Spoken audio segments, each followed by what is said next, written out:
You have now made it to the last video in Module 2 using existing content, in which we're going to take a look at PDFs and Microsoft Word.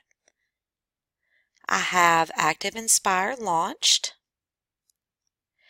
and just a reminder, you can utilize your desktop using ActivInspire by using Desktop Annotate. That was covered in one of your previous videos.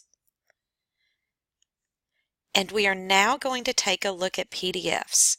And there's honestly a lot of different ways to use PDFs in ActivInspire. So one we've already covered was Desktop Annotate. But remember how we could import Smart Notebooks and PowerPoints? You can do the same with PDFs. So let's just take a view up to the top again. Look under File, Import, and you will notice one of the other options you may or may not have realized is PDF. So you can import a PDF straight from your file window. Another option that you have can be found under Tools, and that is the Camera tool. And you'll notice there's a lot of different options. You also might have the camera on your toolbox over on the right, depending on which profile you're using. I currently am using Media, and that is the reason why the camera shows up. So if you have something on your screen that you would like to take a picture of, you can select Camera, and then let's say that I selected Window Snapshot.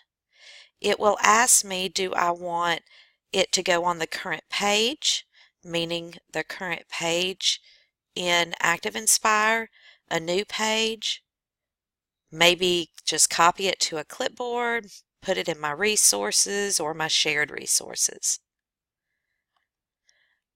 For those of you that are Windows users, I'm going to just pan down a little bit, and there's a handy tool that comes with Windows called the snipping tool. And I actually have mine docked at all times right here. This is another great tool that you could use for PDFs or anything else.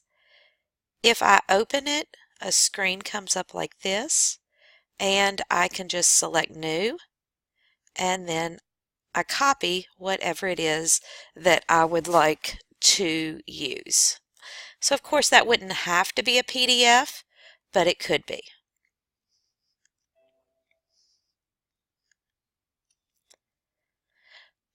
Another option for importing PDFs, and this would honestly be more for those of you that might have some paperwork that you do not have the original digital file for, you can use an app that is a scanner.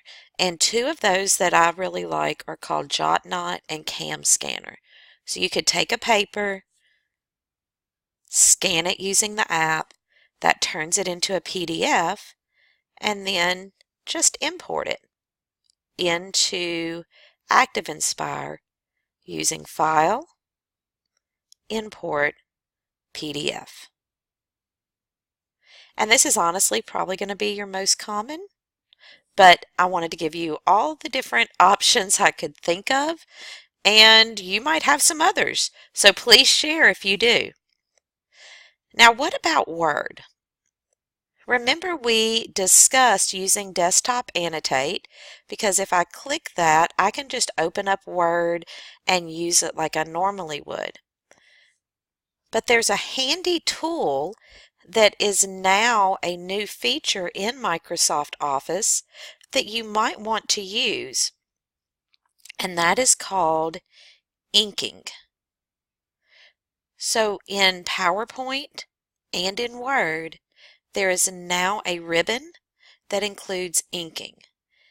You can highlight, use pens, erasers, everything that you normally could do with ActivInspire right over here in the toolbar, but you're inside of Microsoft Office.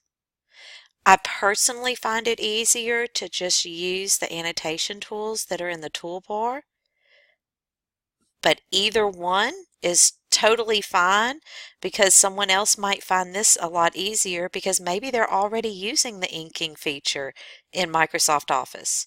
So they wouldn't have to add anything new. So this is just one more tip of how you can use existing content in ActivInspire. I hope that you've enjoyed this video, and I can't wait to see you again